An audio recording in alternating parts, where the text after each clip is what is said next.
네, 여러분에게 좀 아주 난감한 설교 제목이지만 이 제목은 오늘 욥기에 있는 말씀 그대로 한 글자도 틀리지 않게 옮겨본 말씀입니다. 여러분, 지난 주일날 우리는 아합 왕에 대한 말씀을 나누면서 그 경험과 소유라고 하는 두 단어를 우리가 같이 좀 나누게 되었습니다. 그러니까 인생이 언제 가장 힘드냐? 경험과 소유가 무너질 때죠. 그렇죠? 내가 이만큼 살아왔는데, 내가 이만큼 가졌는데, 그래도 이것이 이제 상실될 때 우리 인생에서 어려움이 있지만 결국 이것을 역으로 말하면 이것을 좀 뛰어넘을 수만 있으면은 그때 우리는 하나님을 제대로 알게 됩니다. 대부분 내 눈에 있는 이 빗장 때문에 우리는 자기가 옳다고 생각하고 하나님도 자기 방식으로 믿을 때가 많죠. 물질 소유도 마찬가지입니다. 그 유럽의 속담 중에 지갑이 회개하지 않으면 진짜 회개한 게 아니다 라는 말이 있습니다. 소유에 의해서 하나님을 믿는 것이 아니라 하나님 때문에 소유가 왔구나 라고 하는 이 질서가 세워지니까 비로소 우리는 경험과 소유로부터 붙잡히는 인생이 안 되는 것이죠. 만약에 우리가 우리의 경험이나 소유로 어떤 하나님을 정의한다면은 그 하나님은 얼마나 작은 하나님이 되시겠어요.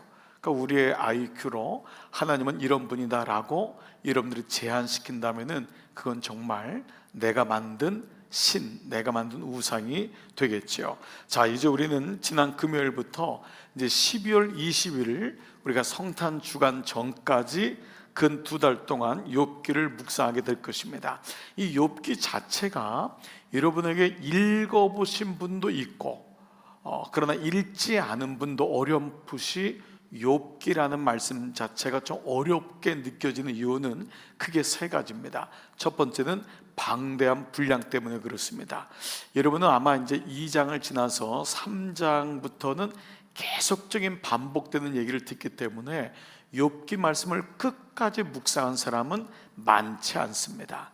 그러나 여러분이 주제를 올바르게 이해하면은 이것이 좀 길고 반복돼도 여러분이 이탈하지 않을 수가 있겠죠. 두 번째는 이 욥기의 시적인 문구들 1장부터 2장까지는 풀어 쓴 산문이지만 3장부터 42장의 거의 초반까지는 시예요. 운문이에요. 그러다 보니까 이 말씀을 번역했던 것이기 때문에 어려워요. 그래서 여러분 욥기는 특별히 새 번역을 가지고 읽는 것을 추천을 드립니다. 가정에서 욥기를 읽는 분도 요즘은 새 번역 구글이나 여러분 인터넷으로 웹으로 들어가면 금방 찾기 때문에 내일 새벽도 우리가 여러분에게 그렇게 도움을 드리려고 합니다. 세 번째, 욥이 어려운 이유 중에는 이 고난이라고 하는 주제의 무거움 때문에 그래요. 혹시나 나도 이런 고난을 당하면 어떡하지? 그냥 불안이 오는 거예요.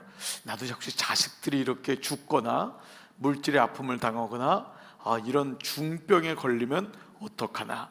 물론 이런 걸 어느 정도 경험한 사람은 욥기가 또 은혜가 되겠지만 이 고난이란 단어는 경험한 사람에게도 늘 새로워요.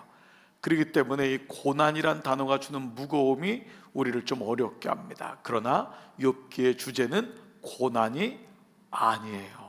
자, 이런 의미로 본다면은 이 욥기는 간단히 세 가지 키워드로 한번 집약해 볼게요. 여러분이 오늘 목장을 통해서 말씀을 나눌 때도 이 세 가지 키워드를 좀 생각하면은 좋을 것 같은데, 첫 번째, 욥기의 첫 번째 주제는 고난을 넘어선 지혜예요. 물론 고난이 아니라고 한다면 여러분은 고난에 대한 얘기가 너무 많은데, 그러니까 고난을 뛰어넘는다라는 게 훨씬 더 정확합니다. 여기 지혜라는 말은 구원이라는 말이에요. 하나님이란 단어인데, 왜냐하면 욥기는 성경을 분류할 때 지혜서에 들어가요. 특별히 시가서입니다. 자, 여러분이 구약을 한번 쭉 보세요. 저랑 한번 천천히 읽어볼까요? 창세기, 출애굽기, 레위기, 민수기, 신명기, 여호수아, 사사기, 룻기, 역사서로 사무엘상하, 열왕기상하, 역대상하, 에스라, 느헤미야, 에스더까지가 역사서예요. 그렇죠? 그다음에 에스더 다음에 뭐죠? 욥기, 시편, 잠언, 전도, 아가까지가 5개가 시가서예요. 시가서는 뭐냐면 시로 쓰여졌다. 그러니까 욥기가 시라는 말이 그 의미예요. 그러니까 시가서인데 동시에 뭐라고 하냐면 지혜서라고 합니다. 그 욥기와 시편, 잠언, 전도, 아가는 지혜를 배우게 되는데, 그 지혜는 우리의 이 지혜가 아니고 구원, 하나님이란 단어를 대체하는 것입니다. 성령의 감동으로 쓰여진 욥기는 참혹한 고난으로 시작하지만은 이 욥의 고난을 이긴 욥의 신앙의 이야기가 아니라 바로 구원, 예수 그리스도를 여전히 드러내는 말씀이다라는 것이에요. 자, 그러면 우리는 욥기를 보는 구원의 이 지혜에는 2가지 안목이 있잖아요. 그 사람이 지혜롭다라고 할 때 안목이란 말이 있잖아요. 어떤 안목으로 보냐? 첫 번째는 규범적 안목, 규범적 지혜가 있습니다. 이 규범적 지혜는 전통적으로 보는 거예요. 스탠다드, 트래디셔널 이런 말이 있잖아요. 그러니까 그 어떤 것을 볼 때 내가 가지고 있는 율법적인 구조로, 율법이 틀린 건 아니지만은 거기에 대한 보는 것이 이거는 이래서 이렇게 될 거야 라고 하는 질문과 답이 명확하게 있는 걸 좋아하는 거예요. 그러니까 규범에 어긋나면 안 되죠. 도덕적 인과율 같은 게 바로 규범적 지혜예요. 그런데 욥기는 규범적 지혜가 아니에요. 이 욥기는 흔한 말로 회의적이란 말은 회의한다고 하는 안 좋은, 의심한다는 말보다도 조금은 돌아보게 되는, 반성하게 되는, 이걸 우리 용어로 하면 묵상적 지혜예요. 그러니까 우리가 알고 있는 기존의 틀을 욥기는 벗어나요. 그래서 여러분들이 욥기를 고난으로만 알았던 사람은 그동안 욥기를 그렇게만 알았던 거예요. 그러나 실제는 그렇지 않아요. 그래서 이런 2가지 지혜인데, 바로 이 규범적 지혜를 가진 대표적인 사람이 오늘 11절부터 나오는 욥기의 세 친구인 엘리바스, 빌닷, 소발, 이 세 친구들이 찾아와서 욥에게 얘기하는데 자기의 규범을 가지고 얘기해요. 뭐라 그러죠? 너가 죄져서 그래. 다 이유가 있어. 네가 아픈 이유는 그런 이유라고 얘기합니다. 욥을 몰아세우죠. 그런데 하나님은 이에 답하지 않으세요. 자, 2번째 주제, 첫 번째는 고난을 넘어선 지혜, 구원이다. 2번째 욥의 주제는 바로 이거예요. 내 정답으로 규정하지 말라라는 것이 욥의 주제예요. 자, 여러분, 우리는 죄 때문에 고난 받아요. 이거는 보편적인 성경을 보는 눈이에요. 틀리다고 날 수 없고 이건 분명히 맞아요.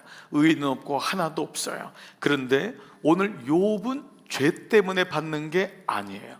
욥은 흠이 없고 정직하며 온전하며 하나님 보시기에 의로운 자라는 것을 먼저 명확하게 얘기하고 있어요. 즉, 이 땅에 일어나는 의로운 자의 고난이에요. 죄 없는 자의 고난. 예를 들면 우리가 물론 다 우리는 죄를 가지고 이 땅에 태어나지만 이해될 수 없는 불의와 악이 있어요. 갓난아이가 차에 치여 죽는다든지, 전쟁이 일어났는데 아무것도 모르는 사람이 전쟁에 희생을 당한다든지, 정말 우리가 볼 땐 이것은 죄값을 받아서 죽는 우리의 기본적인 관념을 뛰어넘는 이 땅에 일어나는 불의적인 모습들, 악의 모습들, 이 모습들이기 때문에 이것은 나의 시각으로 규정해서는 안 된다라는 거예요. 자, 말씀드렸던 욥의 세 친구들이 말하는 것은 조목조목 틀리질 않아요. 그런데 거의 폭력에 가깝습니다. 여러분들이 이런 용어들을 이제 보게 되는데, 가장 잘못된 대표적인 구절이 이번 토요일 날, 특세 토요일 날 보게 될 여러분들이 좋아하는 이 말씀이에요. 한번 보시죠. 바로 욥기 8장 7절. 내 시작은 미약하였으나 내 나중은 심히 창대하리라. 아마 여러분 집에도 이러한 액자가 있는 사람이 있을 거예요. 물론 이 말씀 자체로는 너무도 좋은 말씀이지만 성경은 요것저것 내가 원하는 거를 가져다가 짜맞추는 게 아니에요. 그걸 기복적이라고 해요. 그러니까 여러분 가능하면 이런 말씀이 있는 집은 떼시기 바라요.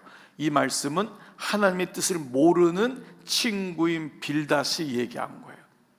하나님은 그리고 여기 이 말을 한 친구를 하나님은 틀렸다고 얘기를 하세요. 이 말 자체는 틀린 게 아니죠. 요 문장. 그러나 성경은 요걸로 보는 게 아니잖아요. 내가 좋아하는 거, 여러분이 막 그런 걸 내가 원하는 거를 다 끄집어내는 거를 믿음이라고 하진 않잖아요. 하나님 마음이 어떠한지를 아는 게 중요하지요. 42장에 보면은 하나님은 새 친구들이 알고 있는 하나님이 잘못된 것임을 말씀하세요. 피조물인 우리가 내 눈에 보이는 경험으로 다른 사람을 정죄하고, 우리는 입만 열면 그 사람에 정죄하자. 아이고 저러더니만, 아이고 옷을 저렇게 입고 다녀, 아이고 머리는 어느 미장원 가서 한 거야, 애는 왜 저렇게 키워. 우리는 처음부터 마지막까지 내 생각에 기준되어 있어요. 욥은 이것을 박살내요. 이것이 얼마나 잘못된 것인지를 얘기해요. 두 번째, 내 정답으로 규정하지 말라. 욥기는 경험과 소유를 무너뜨려요. 그리고 그것에 근거해서 모든 것을 판단하려고 할 때 욥기는 그것이 중요한 것이 아니라 네 경험과 소유가 맞을지라도 인간의 존재가 어떠하며 인간의 인식의 한계가 무엇인지를 말씀하는 게 욥의 주제예요. 그래서 하나님은 욥에게 고난이 왜 오는지를 얘기하지 않고 창조자와 피조 세계를 말씀하세요. 네가 천지를 창조했을 때 어디 있었느냐? 네가 석양이 올 때 어디 있었느냐? 내가 모든 동물들과 이 아름다운 걸 만들 때 너는 어디 있었느냐? 근데 너는 녹고만 보는구나. 네가 아는 것만 얘기하는구나. 즉 다른 말로 하면 율법의 세계에서 나오라 라는 것입니다. 많은 사람들이 믿음을 포기하거나 믿음이 식는 이유 중에는 자기 똑똑함입니다. 자기 눈으로 교회를 판단하고 자기 눈으로 목사를 안다고 생각합니다. 제가 제일 가슴 아픈 게 교인들 중에 저는 교회를 너무 잘합니다, 저는 목사를 잘합니다. 그것이 그의 믿음을 발목 붙잡을 때가 너무도 많습니다. 여러분, 우리가 하나님을 안다고 생각하는 이 교만을 하나님은 욥과 세 친구를 무너뜨리세요.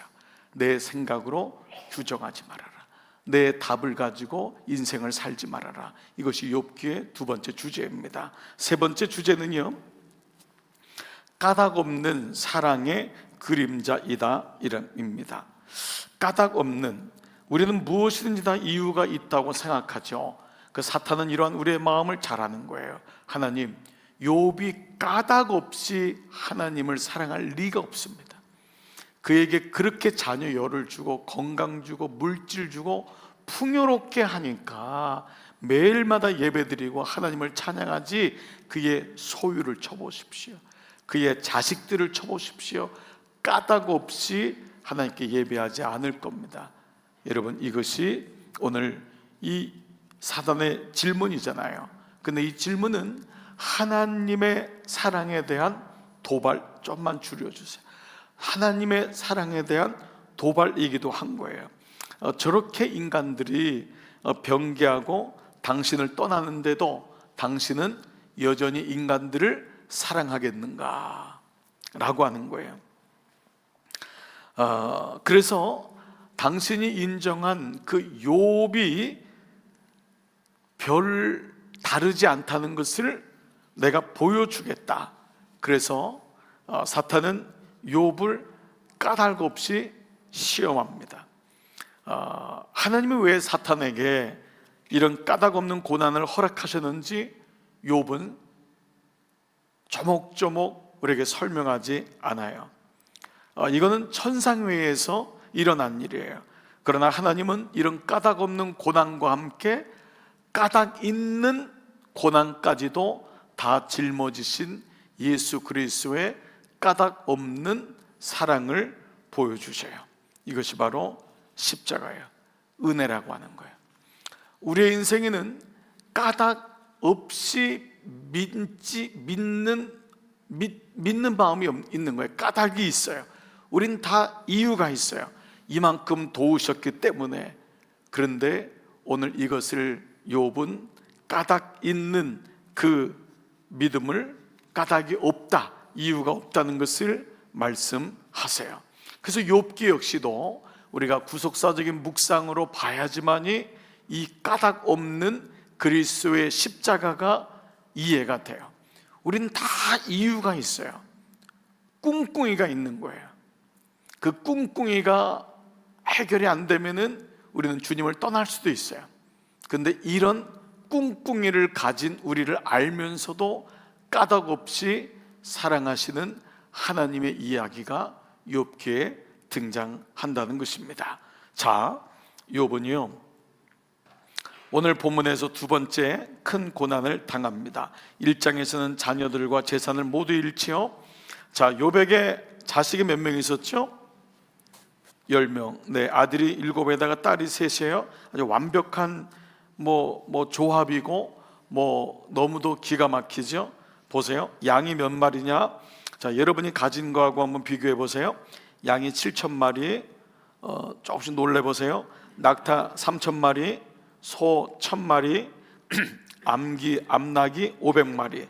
그 밑에서 일하는 종들도 셀 수 없어요. 이 정도 이 소유를 부리려면은 이걸 관리하는 사람들은 얼마나 많겠어요. 그러니까 뭐죠? 완벽한 거예요. 모든 인생이 부러워하는 모든 것을 다 누리고 있어요. 성경은 이것을, 이 사람을 부자로 설명하는 것이 아니에요. 이것이 바로 처음 하나님 안에 있었던 우리의 풍요함이에요. 이것이 하나님이 우리에게 주신 부유함이에요. 우리는 이런 존재였어요. 죄 짓기 전에 우리는 다 흠없는 자였고, 우리는 하나님을 떠나지 않은 자였어요. 우리는 하나님 보시기에 온전한 자였고, 하나님 우리와 날마다 함께 하시기를 원하셨어요. 그래서 우리에게 모든 걸 다 주셨어요. 그리고 우리가 네이밍하는 것, 이름을 짓는 그대로 다 허락하셨어요. 이게 우리의 모습이에요. 우리는 그런 존재였어요. 그래서 욥기 1장 1절 온전하고 정직하며 하나님을 경외하며 악에서 떠난 이런 인생은 아무도 없어요. 그런데 하나님은 욥을 그렇게 지칭하셨어요. 그것은 우리의 모습이 어떠한지를 설명하고 있지요. 즉 하나님 보시기에 의로운 욥에게 고난 시작합니다. 기대하지 않았어요. 그런데 비참한 일들이 예고 없이 찾아옵니다. 그는 온전했다 그랬어요. 그는 정직했고 하나님을 경외했고, 선하신 하나님이 어떻게 이런 악과 같은 고난을 줄 수 있을까?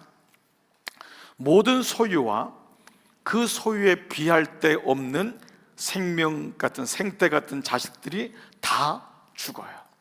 너무 황당한 일이 일어난 거예요. 욥의 생각에 어떤 마음이 있을까요? 내가 아는 하나님은 이러실 리 없는데, 내가 아는 하나님은 이러실 리 없는데, 우리가 가진 인식의 경험과 소유가 무너지는 시간, 이 완벽한 부요함에 상실과 슬픔이 찾아온 거예요. 마치 영화 같으면 그 밑에 자막이 뜨면서 Life is like that, 인생은 이런 것 같다, 이런 것이다, 마치 인생은 이게 인생이다 라고 하는 자막이 뜨는 게 지금 욥기의 모습이에요. 자, 이런 가운데 오늘 욥은 두 번째 고난을 당하죠. 재난을 당하고 자식들을 다 데려가도 욥이 믿음을 잃지 않자 사탄은 또 도발합니다. 하나님께 뭐라고 하죠? 그의 몸을 치면은 그는 하나님 없다고 할 겁니다. 이걸 가죽을 바꾼다. 그의 생명을 치면은 자기 생명이 하나님께 아니라고 분명히 그는 얘기할 거다라고 말합니다. 하나님은 욥의 생명만은 치지 말라라고 그는 단서를 달고 사탄의 요구를 허락하십니다. 4절 5절입니다. 사탄이 시작. 사탄이 여호와께 대답하여 이르되 가죽으로 가죽을 바꾸오니 사람이 그의 모든 소유물로 자기의 생명을 바꾸올지라. 이제 주의 손을 펴서 그의 뼈와 살을 치소서. 그리하시면 틀림없이 주를 향하여 욕하지 않겠나이까. 하나님은 사단의 이런 도발과 시험을 용납하세요. 우리는 잘 이유를 몰라요. 왜 이렇게 허락하셨는지 거기에 대해서 나오지 않아요. 그러나 이건 천상에서 이루어지 우리가 알 수 없는 일이에요. 그런데 이런 이 사단의 이 요구에 하나님은 응답하시고 7절 8절 사탄이 이에 여호와 앞에서 물러가서 욥을 쳐서 그의 발바닥에서 정수리까지 종기가 나게 한지라. 욥이 재 가운데 앉아서 질그릇 조각을 가져다가 몸을 긁고 있더니. 여러분이 어떤 모습인지 상상이 가실 겁니다. 우리는 조금만 몸에 이 피부에 트러블이 생겨도 모기 하나한테 물려도 너무너무 간지럽고, 특별히 뭐 이건 말도 안 되지만 자녀 중에 아토피 가진 자녀들 부모는 정말 너무너무 가슴 아픕니다. 여러분, 우리가 어른이 돼서도 어렵지만 그 아이들의 아토피 때문에 막 견디지 못하고 진물이 나고 피부병을 조금이라도 알아본 분은 이게 얼마나 극심한 줄 알 겁니다. 밤에 자기도 모르게 온몸을 긁었는데 아침에 온 피가 넌닝구에 흥건히 적셔 있는 모습을 볼 때가 너무도 많습니다. 이렇게 의학이 발달했는데도 피부병이 고쳐지지 않는 게 너무도 많아요. 그런데 정수리부터 발끝까지 완전히 온몸이 너무 아픈데 긁을 게 없으니까 기와 조각을 그냥 그걸 가지고 몸을 긁고 있는 이 모습입니다. 자, 이때 바로 오늘 설교 제목에 이 말을 했던 욥의 아내가 등장합니다. 그리고 이렇게 말해요. 9절 같이 시작. 그의 아내가 그에게 이르되 당신이 그래도 자기의 온전함을 굳게 지키느냐? 하나님을 욕하고 죽으라. 사실 이게 욥의 아내가 말한 딱 한 구절이에요.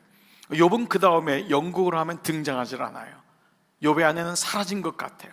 그는 이 말 한마디가 전부예요. 그러나 말씀드렸던 전통적인 규범, 바로 규범적인 지혜, 규범적인 구원으로 본다면은 이 안에서 이 욥의 아내는 이 말 한마디 때문에 오늘날까지도 가장 세상에서 악한 악한 아내의 대명사로 불림을 받습니다. 순환을 받아요. 욥의 아내.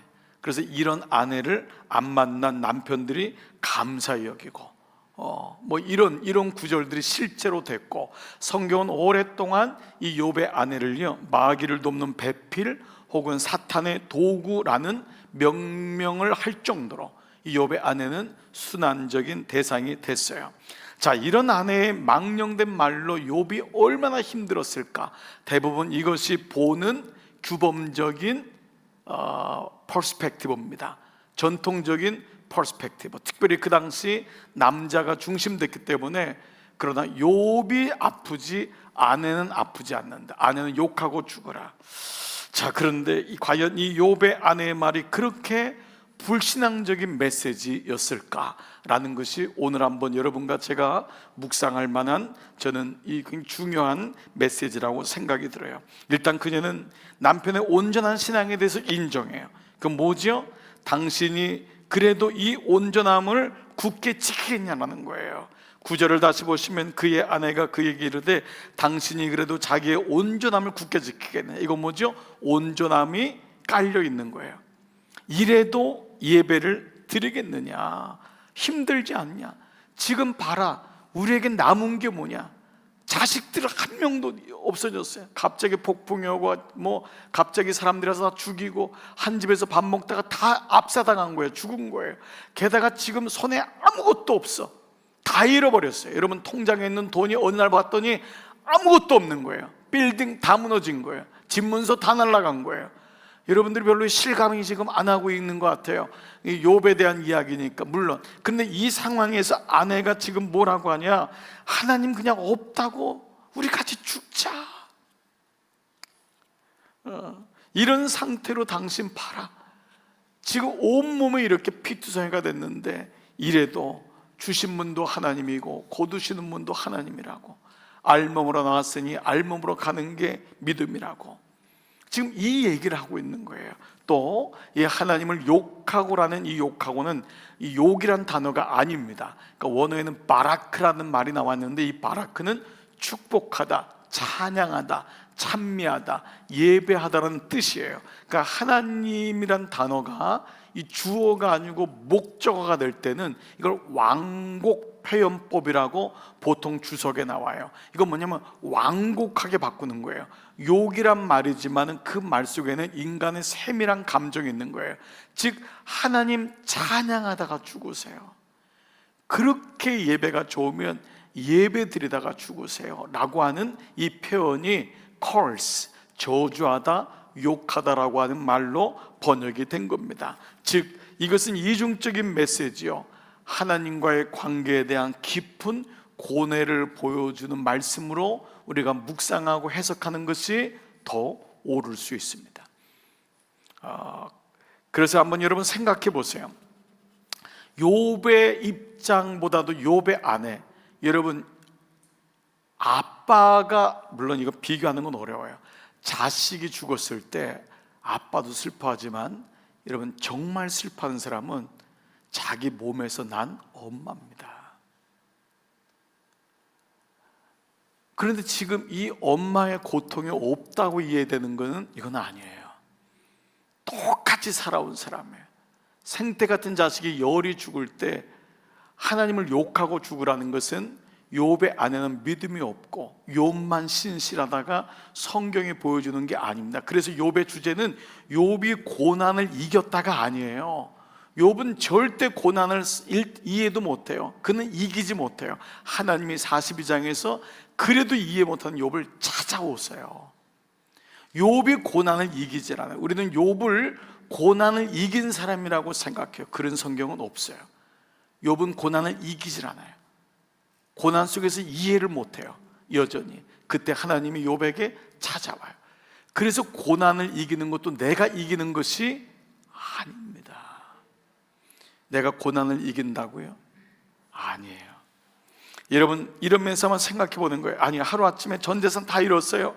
자식들 다 잃었어요. 자기 남편은 발바닥부터 정수리까지 온 몸에 막 그냥 피부병이 돋아가지고 막 진물이 나고 피눈물이 나는데 막 피고름이 나는 막 질그를 긁어요. 뭐라 그러죠? 내가 모태에서 나왔으니 내가 알몸으로 돌아갈 것이고 주신 분도 하나님, 거두시는 분도 하나님이. 그런데 옆에서 그 아내가 아멘 아멘. 여러분 이게 정상적인 아내입니까? 여러분 정말 이건 무서운 아내입니다. 만약에 그런 아내가 옆에 있다면 여러분이 막 그렇게 막 긁고 있는데 주신 분도 하나님이고 막 그런데 옆에서 아멘 할렐루야 막 당신의 믿음은 정말 대단하구려. 이건 여러분 정말 무서운 아내랑 살고 있는 거예요. 여러분 이거 정상적인 표현이 아닙니다. 아내의 마음속에 정말 이거는 남편을 위해서도 뭐라 하죠? 여보 여기까지다. 이게 진짜 인간적인 모습일 수 있어요. 사실 그것은 말씀대로 욥만의 고통은 절대 아니에요. 아픔으로 말하면 아내도 똑같이 더 느꼈을 거예요. 그래서 사람들은 아내가 안 보이기 때문에 하나님이 아내를 사라지게 했을 거라고 하지만은 욥의 아내가 하나님을 떠났다고 하는 성경은 없어요. 물론 그가 이렇게 냉혹한 얘기를 하고 사라지지만은 욥기 19장 17절 보면은 내 아내도 내 숨결을 싫어하며 내 허리에 자식들로 나를 가련하게 여기는 거야. 이건 뭐냐면 아내가 떠나지 않았음을 전제하는 말씀이라는 거예요. 욥의 아내가 내 숨결을 싫어해. 옆에 있는 것조차도 어려워하는 거예요. 너무 고통스러우니까. 이 말씀이 이제 우리가 또 하나 보는 거고, 욥기 31장 1절 보면은 욥이 이래요. 내가 내 눈과 약속해. 이거 하나님과 약속했다는 것을 내게 준 지체를 보고 약속했다는 거예요. 어찌 처녀에게, 내가 다른 여자에게 내가 마음을 두랴. 이건 뭐냐면 아내가 여전히 옆에 있었다는 걸 전제로 해요. 그리고 욥의 고난이 끝난 다음에 하나님은 다시 자식들을 주세요. 그게 바로 욥이 다시 장가를 갔다는 의미가 아닙니다. 하나님이 다시 회복시켰다고 하는 의미를 볼 때 이 욥의 아내의 고백은 우리가 너무도 인간적인 것 같지만은 우리가 여기에 대한 말씀을 한번 보자 말해요. 그래서 욥기는요, 하나님을 향한 인간의 모든 질문을 가능하게 하세요. 이게 욥기를 보는 눈이에요. 욥기는 기계적으로 고난을 이겼어, 욥같이 믿음을 가진 사람이 승리해야 돼, 이런 말씀이 없다고 말씀드렸어요. 욥의 아내의 불신앙적인 모습을 우리에게 그대로 그의 아픔을 그대로 보여줘요. 그리고 심지어는 이것이 욥의 불신앙적인 모습이 아닐 수 있다는 것을 알게 돼요. 왜냐하면 여러분, 내일 욥이 입을 열어서 저주해요. 욥도 입을 열어 저주하는데 아내보다 더해요. 자, 물론 욥의 모습을 통해서 우리는 그의 믿음이 얼마나 신실하고 그런 와중에서도 하나님을 바라보려고 했는지는 배울 필요는 있어요. 자, 그 고백이 10절이에요. 자, 그가 이르되 그대의 말이 한 어리석은 여자의 말과 같도다. 아내의 말에 대한 반응이죠. 우리가 하나님께 복을 받았은즉 화도 받지 아니하겠느냐 하고 이 모든 일에 욥이 입술로 범죄하지 아니하니라. 우리는 요 구절만 보고 욥은 정말 믿음이 탁월하고 그의 아내는 믿음이 없는 불신앙적, 그래서 아내의 삶을 따르지 말고 욥의 인생을 따르자라고 얘기합니다. 그러나 말씀드린 대로 내일 3장 1절에서 욥은 입을 열어요. 그리고 아내보다도 더 저주스럽게 자신의 인생을 하나님 앞에 드러내죠. 즉, 이 본문이 주는 의미는 욥의 아내의 반응은 틀렸고 욥의 반응은 옳다라는 상반된 고백을 얘기하는 것이 아니라 상실과 슬픔을 맞닥뜨린 인간이 할 수 있는 고백의 두 가지 모습을 보여주는 거예요. 우리는 아내처럼도 얘기할 수 있어요. 이게 허용되는 거예요. 욥기 안에서 아내처럼 이 말이 불신앙의 모습이 아님을 허용해 주는 거예요. 그리고 그런 가운데서도 욥과 같은 믿음을 가질 수 있다면, 그러나 그런 욥의 마음도 무너질 수 있다는 것도 허용하고 있어요. 이것이 바로 규범적인 말씀의 구약에서부터 오는 또 다른 말씀의 욥기예요. 이게 하나님이세요. 성경이 너무 귀한 것은 우리에게 이게 정답이야 라고만 제시하지 않고 우리의 아픔을 하나님이 알고 계시다는 거예요. 즉, 욥기는 우리에게 고난이 왔을 때 욥처럼 이렇게 일어나라 라고 하고, 고난은 분명히 이유가 있어, 네 죄값이야, 아니면 잘못한 게 있어 라고 추궁하지 않습니다. 욥의 친구들이 그의 소식을 듣고 와서 기가 막힌 모습을 보면서 멀리서 보니까 기가 막힌 거예요. 욥의 얼굴을 알아볼 수가 없을 정도가 된 거예요. 그래서 막 머리를 풀고 옷을 찢고 티끌 뒤집어 쓰고 7일을 밤낮으로 욥과 함께 합니다. 그런데 4장부터 이 사람들이 욥이 왜 이 지경이 됐는지를 하나하나 캐묻고 따지기 시작합니다. 이 땅에서 일어난 모든 일을 마치 다 아는 것처럼, 또 알아야 하는 것처럼 그들은 하나님을 자기 머릿속에 데리고 들어와서 욥을 난도질하기 시작해요. 자, 오늘 말씀을 한번 마무리해 볼게요. 이번 특세부터 이 말씀이 이어지기 때문에요, 사실 우리에게는 욥의 아내의 말이 사실 솔직히 더 가까이 느껴져요. 여러분 어떠세요? 여러분 그 지경 됐는데도 하나님은 선하시다. 물론 우리는 그 정도의 신앙을 갖기를 원해요. 그러나 어찌 보면 욥의 이 아내의 이 고백, 하나님 어떻게 이런 일이 일어날 수가 있어요? 그 울부짖고 질문하는 욥의 아내의 마음이 훨씬 더 가까워요. 그러니까 성경은 이것을 허용하는 거예요. 우리의 그런 질문을 허용하는 거예요. 우리를 기계처럼 만들어 놓고 여기서 틀리면 벌 주시는 하나님이 아니라, 그래서 기억하셔야 돼요. 욥기는 까닭 없는 고난만 있는 것이 아니라, 그래서 왜 이 고난이 어디서 오는지 몰라요. 그러나 까닭 없는 사랑도 있다는 것, 까닭 없는 고난에 대해서 까닭을 찾고자 하는 인간들의 마음만 있는 것이 아니라 우리가 이해할 수 없는 까닭 없는 사랑이 있다는 것을 보여주는 것이 여러분들이 잘 아는 하나님이 세상을 까닭 없이 사랑하사 독생자를 주셨으니, 이것이 바로 욥기의 마지막 파이널 데스티네이션이에요. 목적지예요. 하나님이 까닭 없이 우리를 사랑하신 거예요. 우리는 모든 일의 이유를 찾고 싶어요. 이게 인간의 본질이에요. 교만이기도 하고 답답해 죽겠거든요. 그런데 하나님 우리를 왜 사랑하셨는지에 대해서 우리는 묻지 않죠. 무엇보다 우리와 똑같은 모습으로 이 땅에 사시면서 까닭없는 고난을 그대로 당하시면서 무엇보다 하나님의 침묵을 경험하신 분이 있어요. 그분은 누울 자리도 없으셨고 어느 사람보다도 가난하셨고 배고프셨고 무시당하셨고 배반당하셨고 가장 치욕적인 죽음으로 인생을 마무리하신 분이세요. 그분이 십자가에서 마지막 했던 고백이 뭐냐? 마태복음 27장 46절 예수께서 크게 소리질러 이르시되 엘리 엘리 라마 사박다니 하시니 이는 곧 나의 하나님 나의 하나님 어찌하여 나를 버리셨나이까 하는 뜻이라. 하나님도 예수 그리스도도 이 땅에 오셨을 때 하나님의 뜻을 알지를 못했어요. 알고 십자가를 졌지만 그 순간 왜 내가 이 십자가를 져야 되는지, 왜 나에게 이런 고통이 있는지 하나님의 부재를 경험했어요. 예수님도 이와 같으셨다면 우리도 욥의 아내같이 하나님 도대체 어디 계신 거예요? 계시긴 한 거예요? 아니 그렇게 하나님이 예배한 결과가 이것밖에 안 돼요?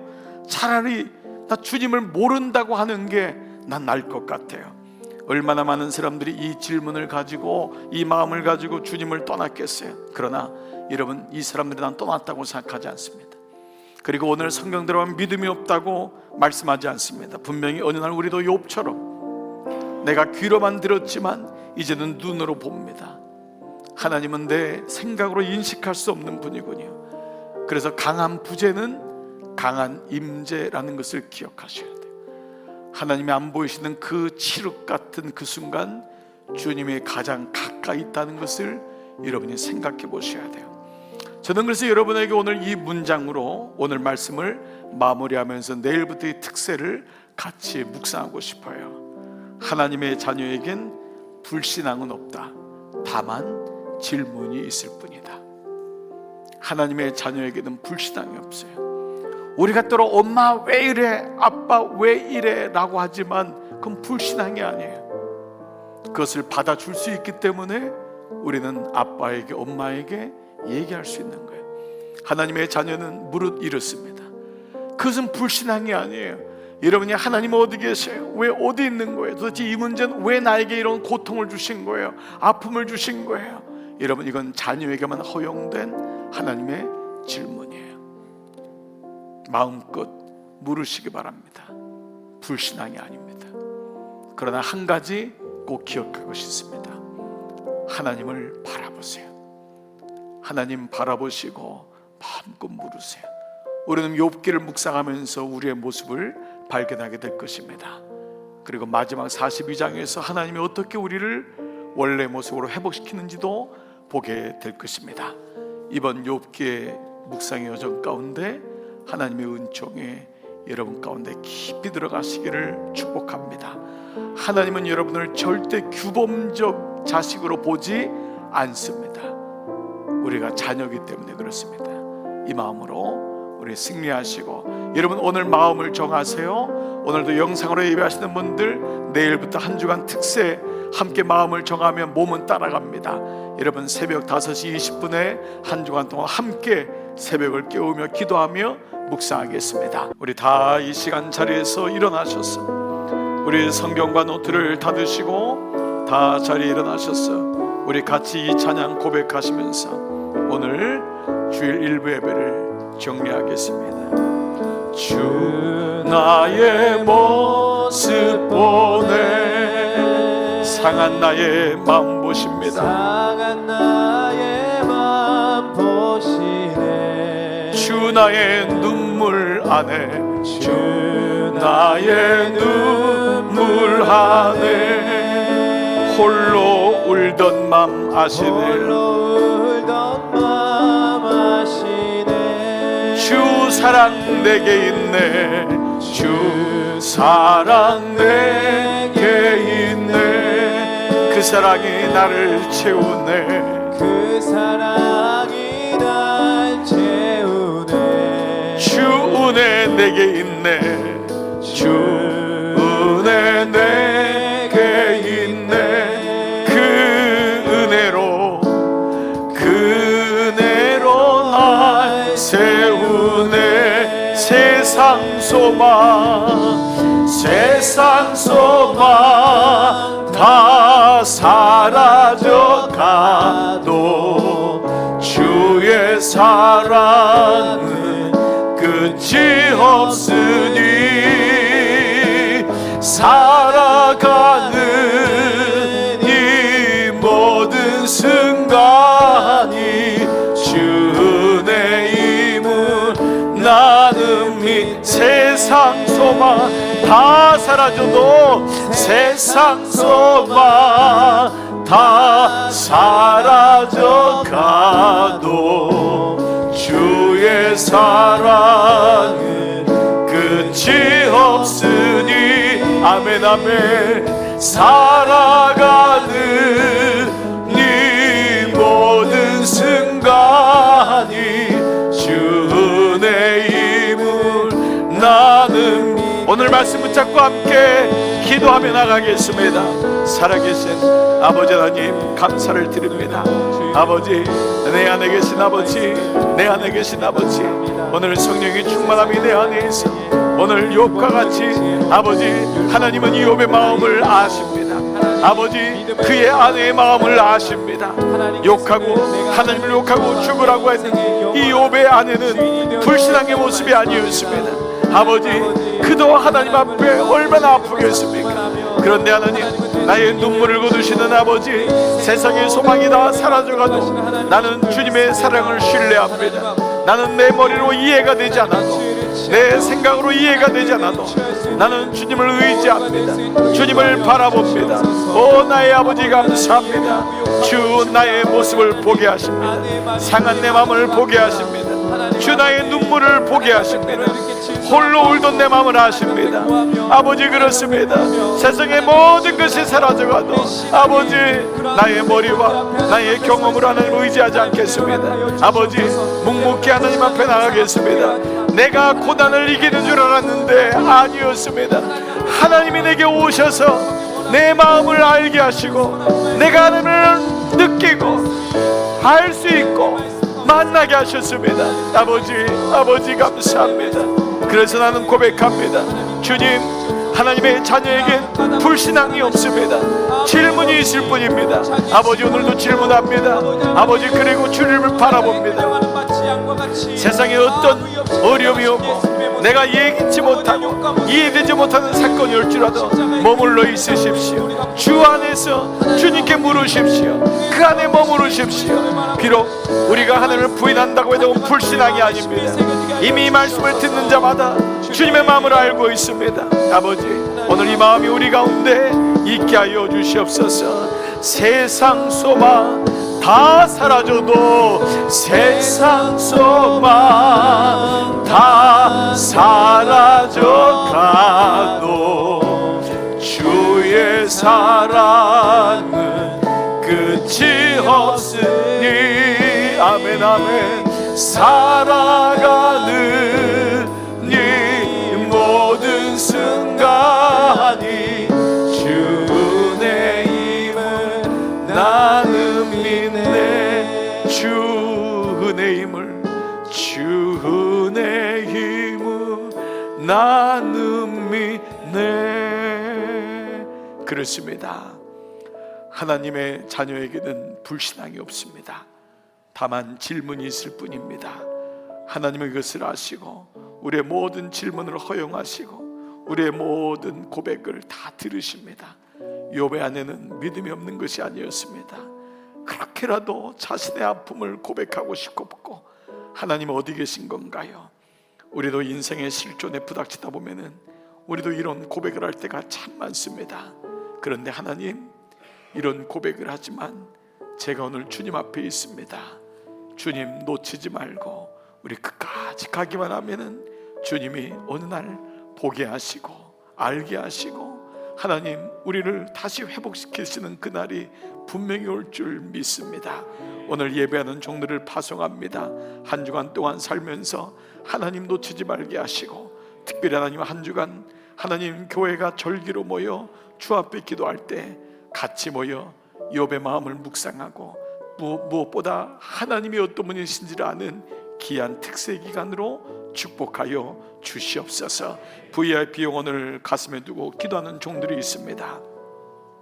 이번 한 주간 특별히 찾아가고 만나고 그들에게 선물해주고 그들이 주님 앞에 나올 수 있도록 특별히 목장 안에 나올 수 있는 은혜 주셔서 꼭 하나님 주님을 알 수 있도록 주님 이번 한 주간 최선을 다하는 또 한 주간 될 수 있도록 축복하여 주옵소서. 사랑하는 여러분, 평안히 돌아가십시오. 복음의 말씀을 들었으니 참 자유인답게 사십시오. 주님께서 여러분을 새로운 순례길로 초대하십니다. 날마다 새로운 마음으로 그 길을 걸어가십시오. 그릇되고 거짓된 길에서 벗어나 주님께서 기뻐하시는 바르고 선한 길을 걸어가십시오. 주님께서 여러분과 함께 하실 것입니다. 성부와 성자와 성령의 은총이 이제로부터 영원토록 함께 하시기를 간절히 축원하옵나이다. 아멘.